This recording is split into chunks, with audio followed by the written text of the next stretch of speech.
Some big changes could be coming to Cannon Falls. 1 week ago, the city officially took over nearly 240 acres of land from nearby Randolph Township, land that could soon be home to a major development. Thank you so much for choosing to be with us tonight. I'm Brock Burgee. And I'm Olivia Pronzinski. New tonight at 10, KTTC's Ryder Blair reports from Cannon Falls, where a proposal for a new data center is taking shape.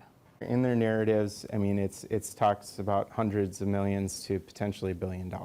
Cannon Falls City Administrator John Rademacher says the developer Tract is eyeing a nearly 240-acre site between Rochester Boulevard and Highway 52 for a private data center, where physical IT servers are used for running technology-based services. Our data center is a few servers that we have in a room. Like all of our information that is stored and accessed goes into these servers here handled locally. While it still needs City Council's approval, Rademacher says there are hurdles ahead for the development, ranging from ordinances and utilities to infrastructure and city code. We are going to be asking for a lot of those infrastructure costs to be paid for in advance or even paid for as they're being developed. Additional city requirements include buffer zones between the north end of the site and residential properties in Randolph, so that there's a natural break between the residential properties and where the land is going to be developed.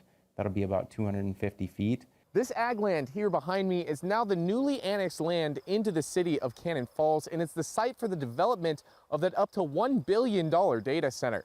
And now the homeowner here tells me, Wayne Bell, that he's not necessarily against the project, but he wants a seat at the table considering it's butting right against his back door. A cornfield makes a great neighbor, and we've had that forever.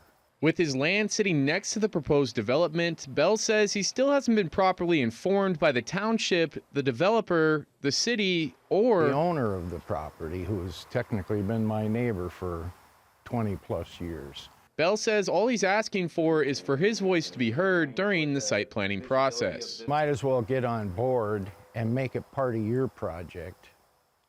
You know, we can choose the type of trees that they plant in the buffer zone, things like that. If approved by City Council later this fall, Tract will break ground on the project site within the next year. Ryder Blair reporting in Cannon Falls.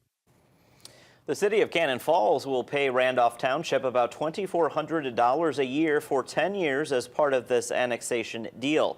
Public hearings on the project are set to begin in September.